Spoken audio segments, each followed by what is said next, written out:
Assalamualaikum warahmatullahi wabarakatuh. Selamat datang kepada mahasiswa-mahasiswi baru program studi akuntansi STE STEKOM ya. Pada hari ini kita bertemu untuk pertama kali ya untuk mata kuliah matematika ekonomi. Ya, perkenalkan saya Kusna Jadi Purnama ya, sebagai dosen untuk mata kuliah matematika ekonomi. Sebelum kita mulai pembelajaran, pertama-tama saya mengucapkan salam kenal dulu pada mahasiswa-mahasiswi baru jurusan akuntansi STIE STEKOM ya, untuk kelas yang full online.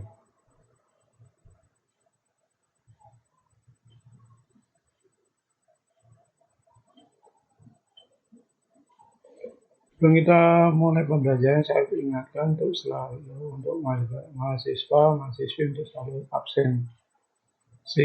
Kalau sekarang kan full online ya, kalau asalnya isi akad dan nanti di berkomentar di YouTube ya, nanti kan kita kuliahnya pakai media YouTube ya. Jadi nanti untuk absensinya disiarkan dan nanti di YouTube silakan memberikan komentar di halaman komennya. Saya juga mengingatkan untuk menjaga mahasiswa-mahasiswi untuk melakukan protokol kesehatan ya, selama untuk menjaga tubuh kita tidak tertular oleh COVID-19.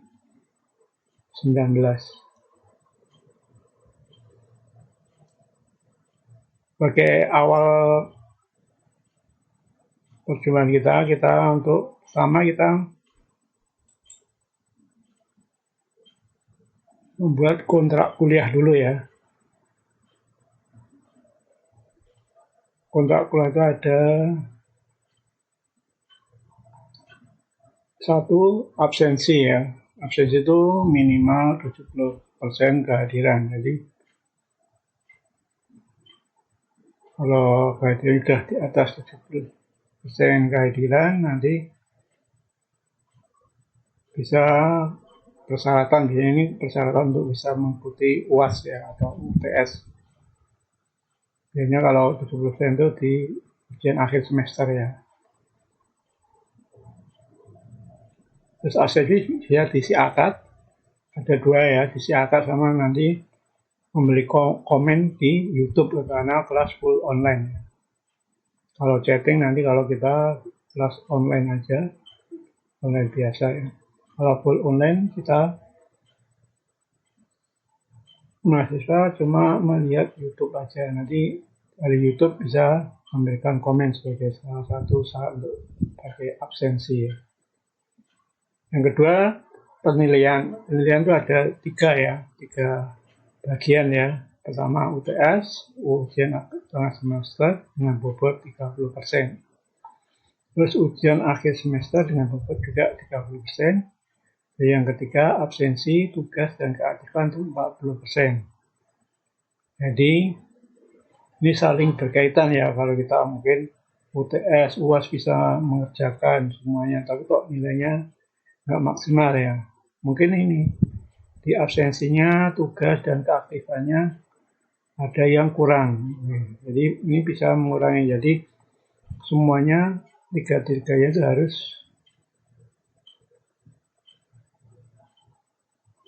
benar-benar mengikuti ya. Berarti absensinya harus sering hadir. Terus kalau ada tugas dikerjakan, dikumpulkan, dan keaktifan ya. Keaktifan itu hanya dalam perkuliahan ya. Nanti kalau ada kuis atau yang ada yang ditanyakan, menjawab. Kalau full online kita menjawab dengan menuliskan di kolom komen ya, atau kolom komentar ya. Nanti ada kuis ya, jawabannya ditulis di kolom komentar. Karena apa? Untuk absensi, tugas, dan karakter itu salah satu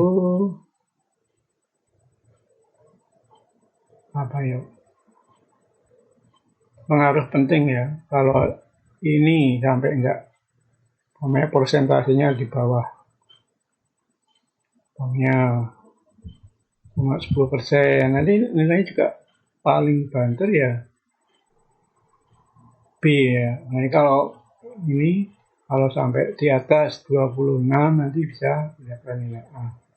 Kalau ini UAS dan UTS bisa mengerjakan dengan baik ya. Sebenarnya kalau UTS dan UAS kalau sering mengikuti mata kuliah dan mengerjakan tugas ya, biasanya soal-soal UTS dan UAS itu diambil dari tugas-tugas. Biasanya dalam materi itu di akhir mesti ada soal-soalnya ya, diambil dari itu. Jadi yang perlu diperhatikan kalau UTS, UAS mungkin bisa ya dicapai ya, 30%, kalau yang bagian ketiga ini ya, absensi, tugas, dan karakter itu harus bisa diperoleh dengan prosentase. Kalau mau mendapat nilai A, prosentase minimal 26%. Ini ya ring nilainya, ini ada ring nilainya ya. Untuk mendapatkan nilai A itu ring nilainya 86 sampai 100 ya. Jadi umpamanya nanti UAS UTS bisa mengerjakan, dan absensi, tugas, dan aktifan bisa mencapai minimal 26%, maka nilai akan dapat nilai A. Terus B per A itu 81/85. Terus B 75 sampai 80, C per B 70 sampai 74, C itu 60 sampai 69 ya. Jadi C itu nilai maksimal bila cuma mengerjakan UAS dan UTS. Jadi rugi kan kalau kita cuma mengerjakan UAS dan UTS tapi nggak ikut absen, nggak mengumpulkan tugas atau aktifan. Jadi nilai C itu nilai minimal ya. Jadi nilai minimal lulus ya. Kalau C nanti untuk minimal C untuk biasanya kalau melamar pekerjaan kan ya ada batas nilai IPK ya. Jadi kalau C nanti nilai IPK cuma 2 ya. Terus D 51 sampai 59, E 0 sampai 50. Itu ring nilainya ya. Jadi harus selalu diperhatikan ya, untuk absensi, tugas, dan praktek itu selalu diikuti ya, agar minimal lah. Kalau absensi 70% minimal itu udah. Terus tugas dan kuis. Ya, kalau absensi minimal 70%, tugas juga minimal mungkin nanti dapat nilai di angka ini, 8B atau B. Tapi kalau kurang aktif mungkin yang antara sekitaran B dan CB. Kalau aktif itu biasanya antara A dan B per A. Ini kalau tidak aktif sama sekali, terus jarang masuk, ini biasanya C. Yang keempat, kita nomor WhatsApp saya ya, ini ya. Boleh ada nanti yang ditanyakan, ada yang nggak mengerti atau minta materi kuliah, nanti bisa ditulis WhatsApp ke nomor ini 0896 309 84935. Tapi teman, kalau lebih singkatnya, lebih cepat ya, nanti buat aja nanti grup WhatsApp untuk matematika ekonomi ya. Jadi kalau kita ada pengumuman, ada materi yang di share, ini saya masanya di grup, jadi semua bisa mengupload ya, bisa mendownload nanti materi-materi yang mungkin disiapkan nggak bisa di-download, ini bisa di-download. Itu untuk kontrak kuliahnya. Ini materinya ya, nanti materi yang akan saya ajarkan itu ada 5 bab ya. Itu himpunan, kedua sistem bilangan, ketiga pangkat, akar, dan logaritma, keempat baris dan deret, dan kelima fungsi ya. Nanti yang kita ajarkan yang utama ini dulu, himpunan, sistem bilangan, baris dan deret, dan fungsi. Kalau pangkat, akar, dan logaritma nanti kalau ada sisa bisa kita tambahkan ya. Karena ini tidak terlalu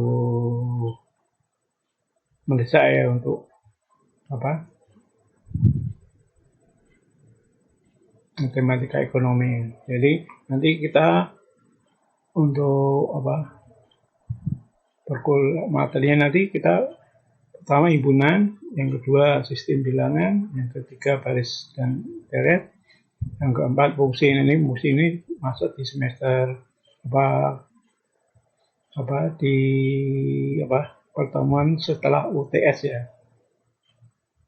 Kalau ini biasanya sebelum UTS, himpunan, sistem bilangan, baris dan deret. Yang UTS nanti habis UTS itu untuk nanti fungsi dan tambahan ini pangkat, akar, dan logaritma. Itu untuk kontrak kuliahnya.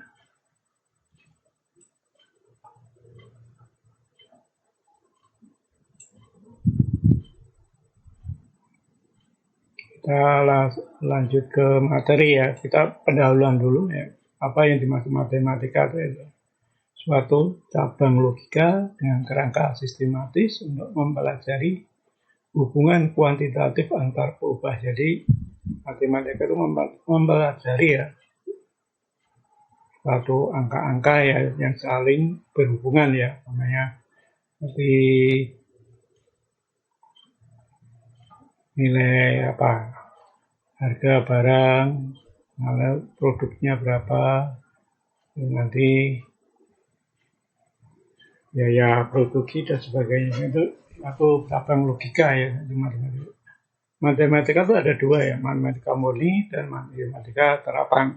Biasanya yang kita matematika kita memakai matematika terapan ya. Kalau matematika murni itu biasanya yang berhubungan dengan biasanya di fakultas matematika ya, khusus nanti biasanya yang nggak mau menjadi guru atau menjadi dosen-dosen matematika itu biasanya itu yang dikhususkan ya. Matematika itu biasanya yang berhubungan dengan seperti perkalian, perbagian dan sebagainya. Itu dengan matematika murni itu matematika itu lambang-lambang yang digunakan menyatakan konsep abstrak yang nilainya sesuai definisinya. Misalnya X lebih besar daripada 5 dan X lebih kecil daripada 12. Ini disebut dengan matematika murni karena cuma menggunakan logika aja kan. Jadi lebih besar dari 5 dan lebih kecil dari 12 berarti X-nya ada di angka 6, 7, 8, 9, 10, dan 11. Karena ini lebih kecil nggak sama dengan ya. Kalau ada umpamanya 5X lebih besar sama dengan 5 dan lebih kecil sama dengan 12. Jadi kalau ada tanda sama dengan berarti dia 5-nya diikutkan dan 12-nya diikutkan. Yang kedua yang disebut dengan matematika terapan. Itu lambang-lambang yang dipakai menyatakan perubahan atau variabel yang nilainya sesuai pengamatan di dunia nyata. Misalnya P variabel harga, maka P lebih besar daripada 0. Karena harga nggak mungkin harga 0 kan. Harga mesti di atas 0. Itu disebut matematika terapan.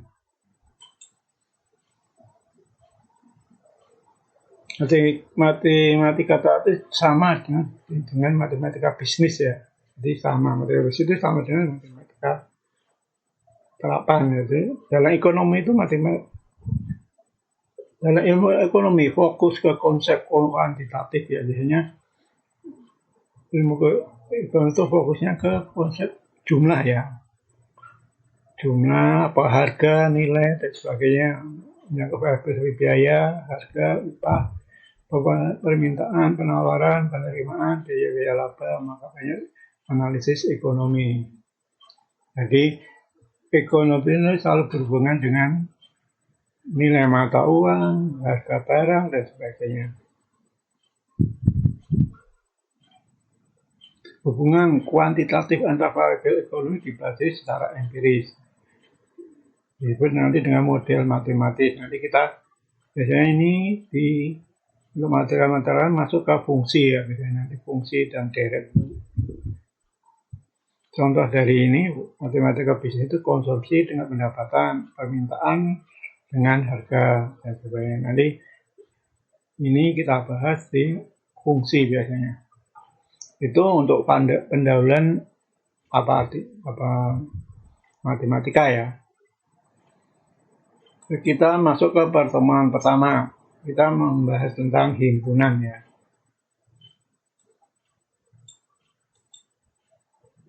Himpunan adalah suatu kumpulan atau gugusan dari sejumlah objek dan didefinisikan jangan jelas. Jadi himpunan itu kumpulan objek-objek yang mempunyai ciri, jenis, karakteristik yang sama ya. Jadi objek-objek yang mempunyai ciri, karakteristik, jenis yang sama. Jadi itu yang disebut objek. Contohnya seperti himpunan bahan pokok. Itu kan hampir sama bahan pokok. Kita bisa sebut bahan pokok sebenarnya gula, beras, apalagi minyak, gandum, dan itu termasuk bahan pokok ya, bahan yang dipakai sebagai bahan pokok untuk makan ya. Jadi gandum, beras, singkong, tapioka dan sebagainya itu termasuk dalam. Terus minyak itu namanya bahan pokok ya, yang dipakai untuk makan untuk setiap harinya oleh manusia. Itu masuk himpunan. Terus objek-objek yang mengisi atau membentuk sebuah himpunan disebut anggota atau elemen atau unsur ya. Jadi dalam himpunan itu ada itu kan objek-objek kan. Objek itu dinamakan dengan disebut elemen atau anggota. Nanti simbol-simbol untuk himpunan biasanya memakai huruf abjad kapital ya. Biasanya A besar, B besar, C besar. Terus yang untuk simbol himpunan tuh bisa nanti kalau pakai huruf biasanya huruf kecil ya, A kecil, B kecil dan sebagainya. Atau nanti disebutkan namanya angka 1, 2, 3, 4, dan 5. 5 dan seterusnya itu yang disebut anggota.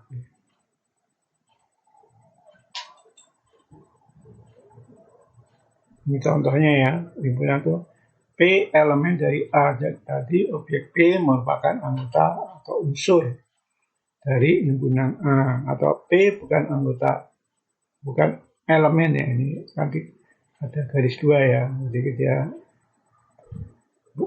P bukan elemen dari A, jadi objek P bukan anggota atau unsur dari himpunan A. Jadi suatu objek yang menjadi anggota A biasanya disebut dengan elemen ya, elemen-elemen. Ini ada kuis ya, silahkan nanti dijawab di kolom komentar YouTube. Sebutkan himpunan hewan mamalia berkaki 4. Nanti bisa nggak harus banyak ya, maksimal minimal 5 ya.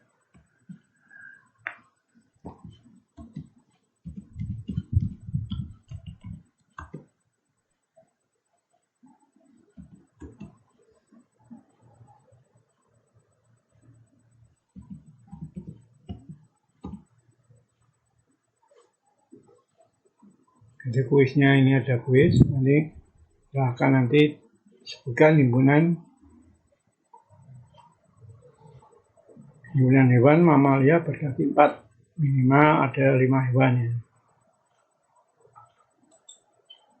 Terus kita lanjut cara penyajian ya. Cara penyajian himpunan itu ada 2 ya. Dengan cara daftar dan cara kaidah. Kalau cara daftar itu adalah dengan menyantumkan seluruh objek yang menjadi anggota suatu himpunan. Jadi semua anggota himpunan dituliskan di himpunan ya. Contohnya ini. Kemudian ada pertanyaan, himpunan A yang berisi 4 bilangan asli pertama dapat ditulis dengan himpunan A sama dengan kurung kural buka, berarti kan di bilangan asli pertama kan, 4 pertama berarti ada 1, 2, 3, dan 4. Jadi ada 4, jadi anggotanya bilangan 1, bilangan 2, bilangan 3, dan bilangan 4 ini termasuk bilangan asli. Kalau bilangan asli kan mulainya dari angka 1. Itu cara daftar. Yang kedua dengan cara kaidah. Cara kaidah ialah dengan menyebutkan karakteristiknya. Yaitu menyebutkan karakteristik dari objek-objek yang menjadi anggota himpunan tersebut. Dengan cara penyajian ini, himpunan dinyatakan dengan menulis syarat yang harus dipenuhi oleh anggotanya. Biasanya dalam cara kaidah itu ada notasi X ya, sebagai syarat yang dipenuhi oleh X.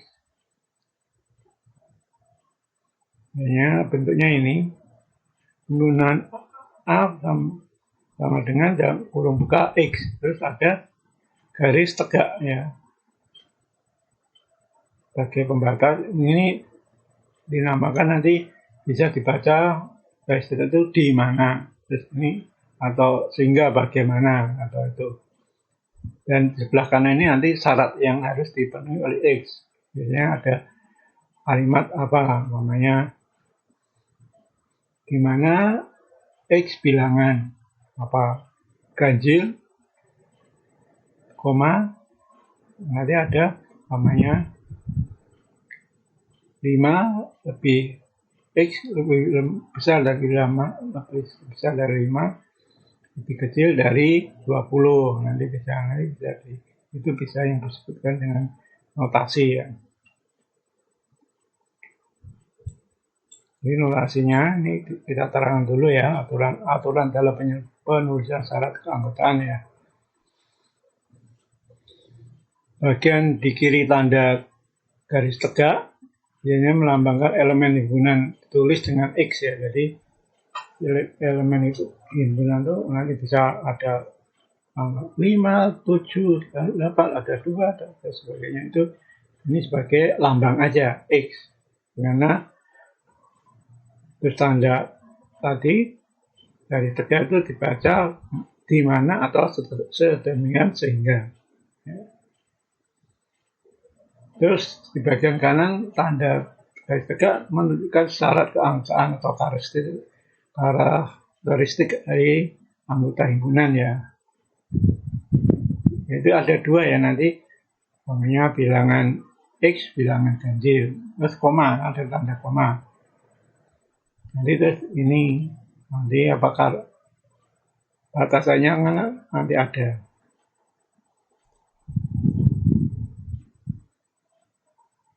Itu dibaca kalau ada sebagai dan ya, dimana koma itu dan dibaca sebagai dan.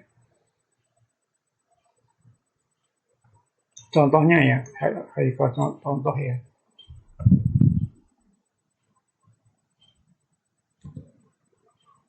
Contoh dari kaidah itu pokoknya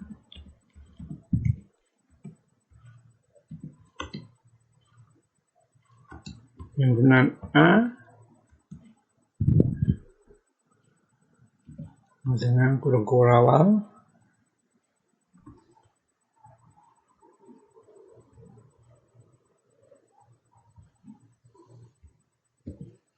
bilangan X Ini garis tegak, insert.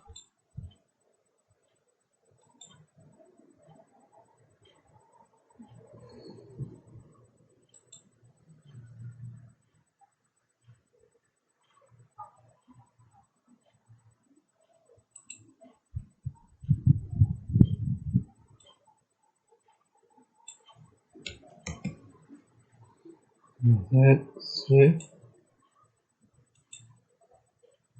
Ini ya, tegak.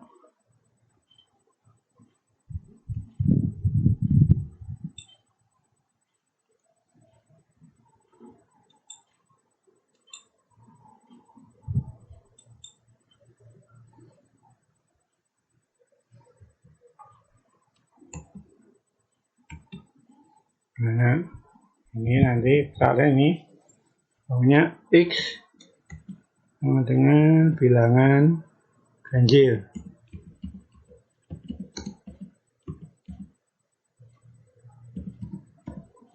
Terus koma dan hanya ya tadi 5 tambah apa, insert simbol ya.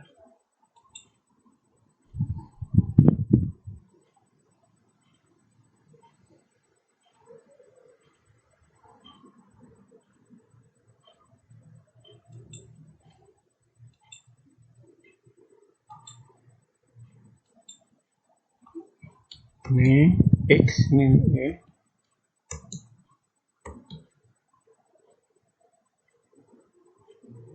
Harus insert lagi simbol.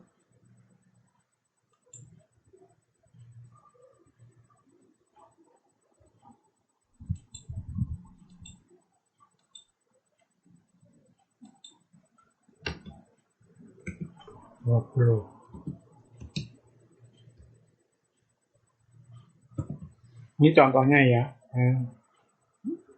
Hanya X, terus ini X, mana bilangan ganjil. Terus ini, dan ini syaratnya X lebih besar sama dengan 5 dan lebih kecil sama dengan 20. Nanti hasilnya bilangan ganjil kan berarti 5, 7, 9, 11, 13, 15, 17, dan 19. Nanti kalau ditulis secara daftar menjadi ini. Jadi A.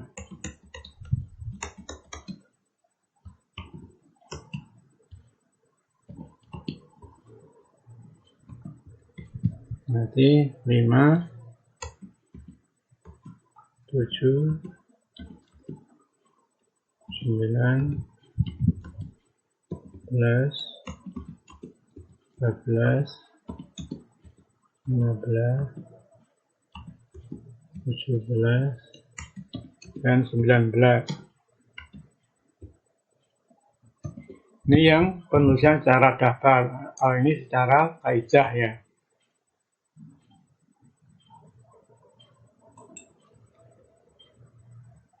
Itu untuk cara penulisannya ya. Ini contohnya bisa dilihat ini. Ada, bisa dibaca ya. Kita langsung ke jenis-jenis himpunan ya.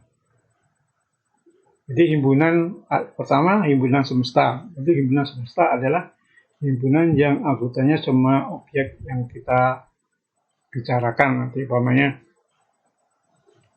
dalam suatu kantor ada 50 pegawai. Jadi himpunan semestanya itu 50 pegawai itu.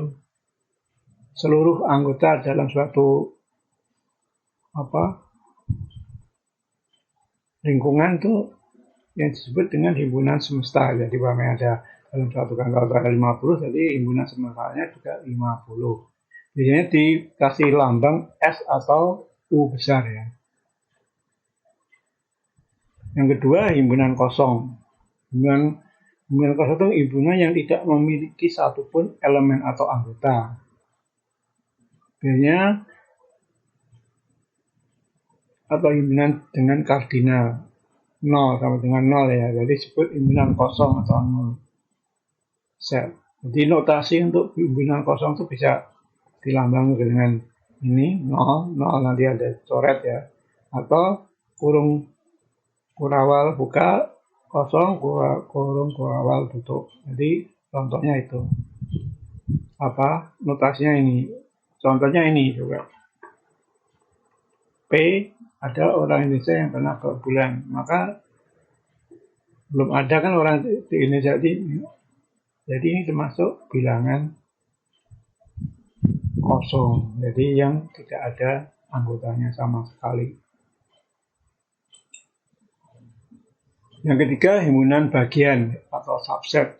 Himpunan bagian itu himpunan umpamanya himpunan A dikatakan himpunan bagian dari himpunan B jika setiap elemen A merupakan elemen dari B. Jadi himpunan A itu ada di anggota himpunan B. Jadi semua anggota A ada di himpunan bilangan B. Himpunan bilangan B ya. Tapi tidak himpunan bilangan B tidak semuanya ada di himpunan bilangan A. Jadi kalau himpunan bagian itu berarti notasinya A himpunan bagian dari B. Contohnya ini himpunan A 1, 2, 3, himpunan B 1, 2, 3, 4, dan 5. Jadi himpunan B yang ada di A kan ada 4 dan 5. Tapi kalau di himpunan A kan 1, 2, 3 itu ada di himpunan B semua. Itu yang dimaksud himpunan bagian atau subset ya.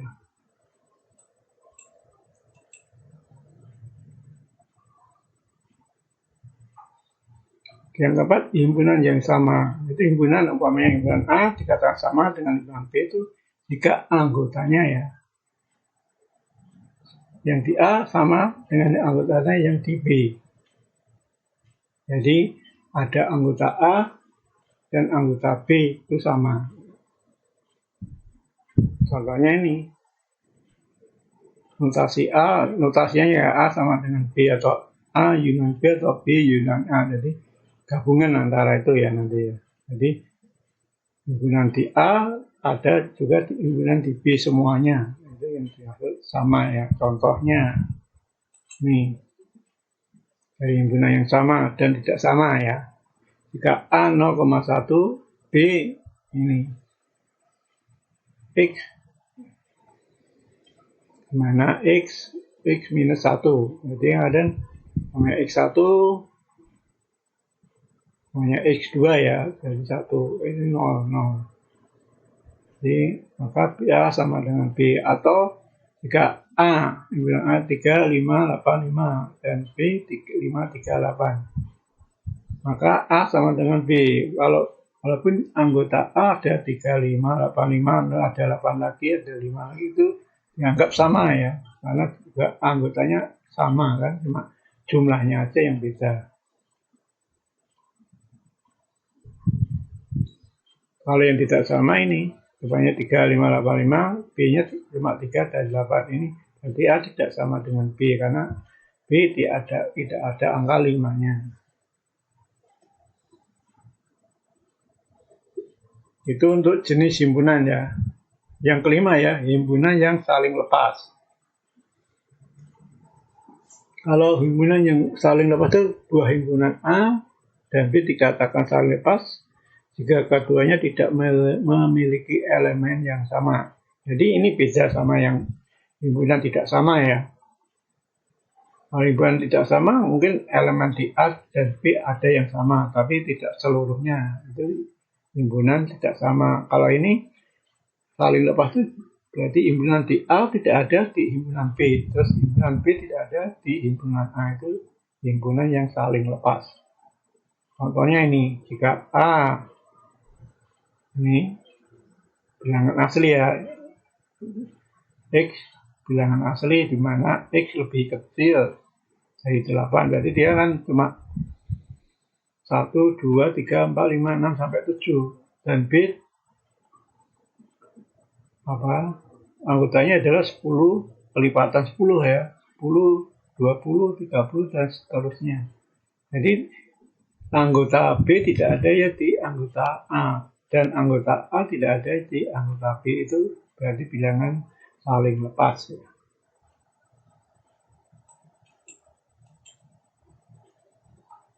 Itu jenis himpunan ya. Sekarang tentang operasi himpunan. Operasi himpunan itu ada gabungan yaitu atau union ya, lambangnya A, himpunan A, union B. Berarti semua anggota A dan B dijadikan satu nanti. Umpamanya anggota A 1, 2, 3, B 3, 4, 5, berarti digabungkan menjadi 1, 2, 3, 4, 5. Jadi dijadikan satu ya. Terus yang dua irisan atau intersection, di mana A irisan B, lambangnya ini ya seperti M ya. Jadi himpunan yang ada di A dan ada di B itu irisan. Jadi yang sama ya, berarti himpunan A ada, di himpunan B juga ada, itu yang disamakan dengan irisan. Yang ketiga selisih. Jadi selisih itu berarti A minus B umpamanya. Itu berarti anggotanya nanti A minus B, berarti anggota A dikurangi anggota B yang sama. Terus sisanya di anggota A itu nanti A selisih AB. Jadi hasilnya nanti anggota A yang tidak ada di anggota B. Terus anggota himpunan B mau yang ada sisa itu tidak digabungkan ya.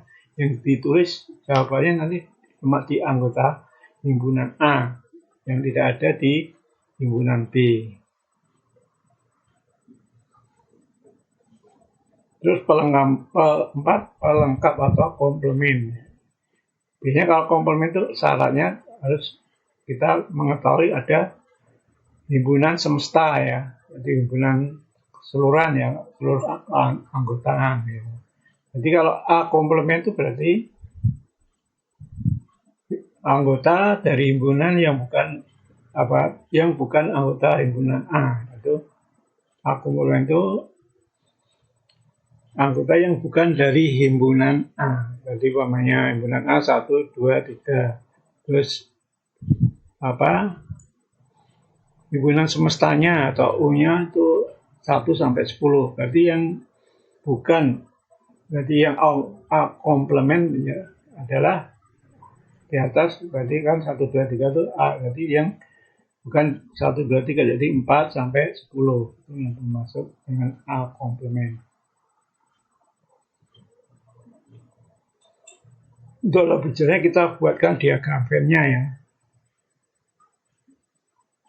Nanti gabungan itu berarti A digabung dengan B, berarti himpunannya ini A digabung jadi satu. Jadi semuanya yang masuk dalam situ masuk gabungan ya, jadi tuliskan semua. Kalau irisan berarti yang himpunan A ada di himpunan A dan ada di himpunan B. Jadi biasanya ditulis di tengah-tengah ini ya, irisan ya. Biasanya yang ada di A dan ada yang di B. Itu dengan irisan. Terus selisih tadi, berarti selisih kan berarti yang A dikurangi B, namanya berarti ini selisih itu yang cuma di sini aja, berarti yang anggota yang tidak ada di himpunan B. Jadi kan ini kalau intersection berarti ada yang sama, ini berarti ini di luar ini, keseluruhan dari B ini. Terus kalau komplement atau pelengkap, namanya A komplement berarti anggota yang di luar dari himpunan A, berarti ini ya, yang ini semuanya. Sama yang di akhir semua ini yang disebut dengan A komplement ya. Itu diagram Venn-nya.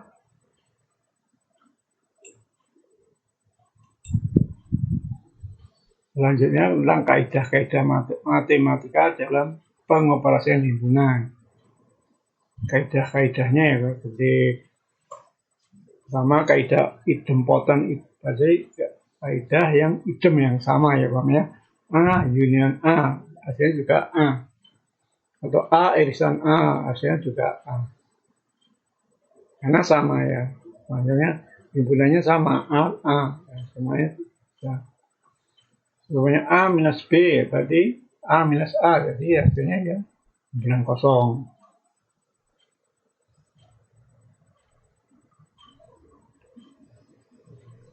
Itu yang disebut kaidah idempoten. Selanjutnya kaidah asosiatif. Ini bentuknya ini. Dalam kurung A union B tutup. Kurung buka ya, kurung buka A union B, kurung tutup, terus union C.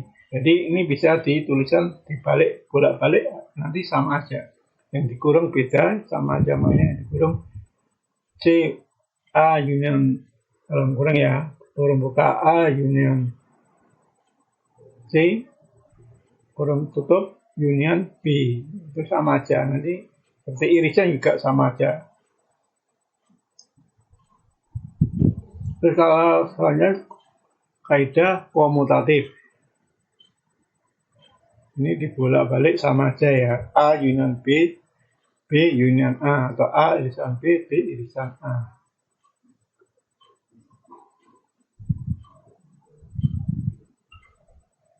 Selanjutnya kaidah distributif. Kalau distributif ini bisa diuraikan ya. Pokoknya A union kurung buka B irisan C. Biasanya kalau distributif ada perbedaan ya. Perbedaan operasi ya biasanya, kalau biasanya union sama irisan atau sama minus itu bisa. Ini bisa menjadi A kurung buka A union B kurung tutup, terus ini irisan, terus kurung buka A union C kurung tutup, terus sebaliknya.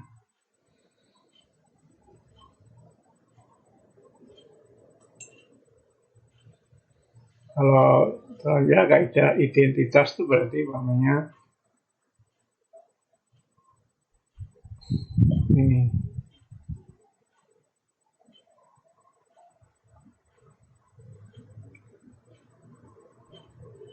Pokoknya himpunan A union himpunan kosong, berarti hasilnya A. Terus A union himpunan semesta, atau hasilnya himpunan semesta.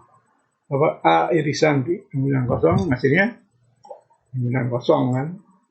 Terus A irisan himpunan semesta, jadi hasilnya A. Ini kaidah kelengkapan atau komplement ya.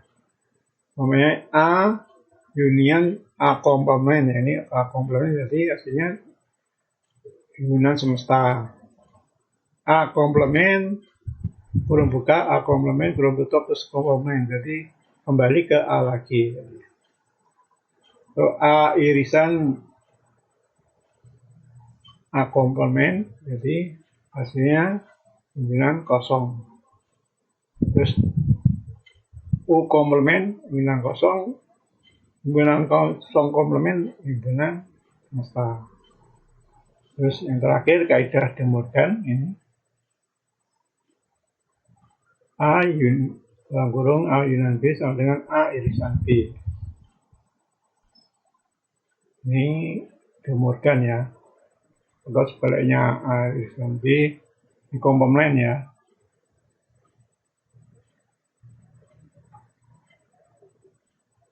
Ada tandanya De Morgan. Itu untuk materi hari ini, untuk himpunan.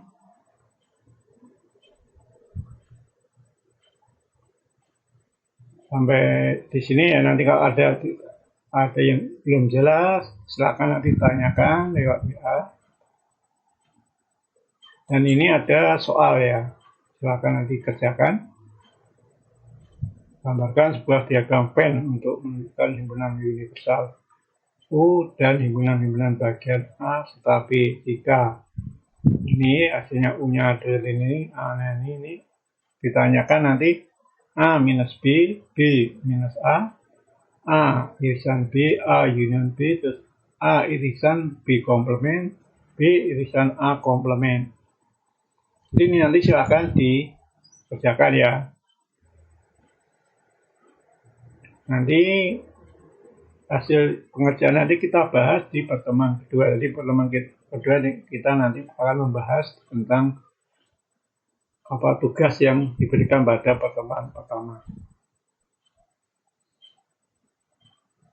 Sampai di sini dulu untuk kuliah hari ini tentang kontrak kuliah dan apa materi pertama ya tentang himpunan ya.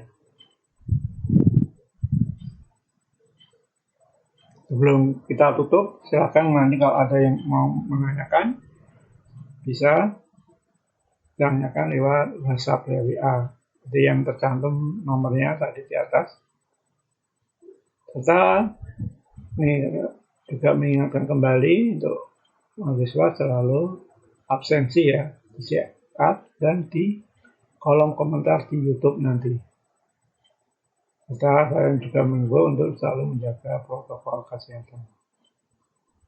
Demikian untuk kuliah hari ini.